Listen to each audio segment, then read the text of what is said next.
Odisha driver महासंघ बड़साहीर शांतिपूर्ण धर्मघट। Odisha driver महासंघ बड़साही तरफ मंगलवार दिन राज्य सरकार उद्देश्य 7 दफा दाबी संबलित एक शांतिपूर्ण धर्मघट अनुष्ठित हो दाबीगुड़िक मध्य ओडिशा मोटर ट्रांसपोर्ट ड्राइवर और वेलफेयर बोर्ड रे ऑटो ड्राइवर को सामिल करने जनसाधारण आक्रोश शिकार होता ड्राइवर को सुरक्षा स्वतंत्र आईन व्यवस्था वृत्तिगत ड्राइवर को 60 वर्ष पर भत्ता प्रदान 100 किलोमीटर व्यवधान रे गाड़ी पार्किंग व्यवस्था सहित ड्राइवर को विश्राम और शौचालय व्यवस्था कराइबा। ओडिशा रे थिबा खनि खादान और कारखाना मानकरे कर्म नियुक्ति 70% अग्राधिकार व्यवस्था सेप्टेम्बर 1 तारिख को जातीय ड्राइवर दिवस भाव घोषणा और गाड़ी कागजपत्र जांच प्रक्रिया पुलिस मुक्त एवं दाबी अंतर्भुक्त। यह अवसर में बड़साही ड्राइवर संघ तरफ बड़साही ब्लॉक सम्मुखें एक शांतिपूर्ण सभार आयोजन होता। बड़साही अंचल में केवल 108 आंबुलांस स्कूल गाड़ी व्यतीत प्राय समस्त बस ट्रक इत्यादि सब प्रकार गाड़ी चलाचल बंद थिला। यथेष्ट पूर्व धर्मघट संपर्क में मान्यवर विधायकों समेत तहसीलदार पीडीओ प्रशासन को दाबीगुड़िक मानिने संघ तरफ दाबीपत्र दि जाइतिला। आज शांतिपूर्ण भाव धर्मघट करा जाइछि।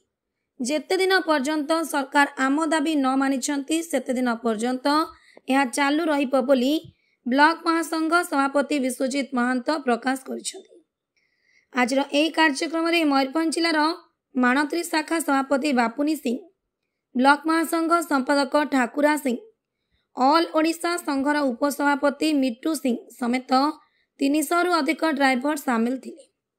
मयूरभंज बड़साही अजित महारना रिपोर्ट भंजदूत खबर। एटी काहे के एमिति गैदरिंग हेइचंती? नमस्कार, जय जगन्नाथ।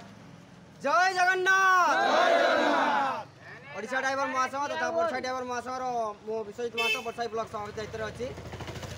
तो आज आमर स्टेरिंग छाड़ आंदोलन आज की मासे हेलानी आमर महामयी अजू भाई जो आमर स्टेट रो प्रेसिडेंट अच्छा से आमको माने आलोचना करते आमर जुलाई 8 तारिख में स्टेरिंग छाड़ आंदोलन हम। तो तेणुक बड़साही ब्लॉक तरफ आम स्टेरिंग छाड़ आंदोलन में आम बड़साही ब्लॉक सम्मुखें आम बर्तमान उपस्थित अच्छु।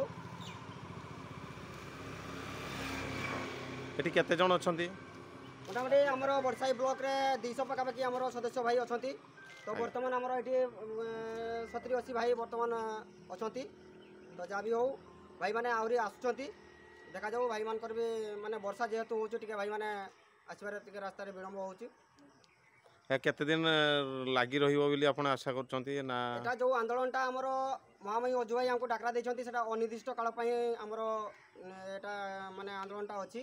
तेणुक यहाँ केवे समाप्त हम से कहीहबनी। सरकार जे पर्यंत आमर दाबी पूरण करना आमर जो दाबी अच्छी 7 दफा दाबी से दाबी पूरण न होगा पर्यंत आमर स्टेरिंग छाड़ आंदोलन एमती जारी रहा। कौन दाबी अच्छी सरकार प्रति?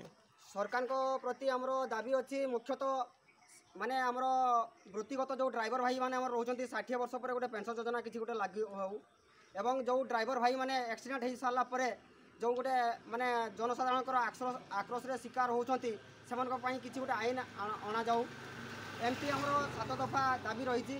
से भितर आमर जो ऑटो ड्राइवर भाई माने रही माने वेलफेयर बोर्ड रे आमर जो कल्याण बोर्ड अच्छी से कल्याण बोर्ड रे सामिल करा जाए नहीं। तेणुक ओडिशा ड्राइवर महासंघ ऑटो ड्राइवर भाई मान को केमती से सामिल करेंगे सरकार को या निहाती आम वार्ता दौचे जे ऑटो ड्राइवर भाई को निहाती से जमती आमर से कल्याण बोर्ड रे से सामिल करेंगे।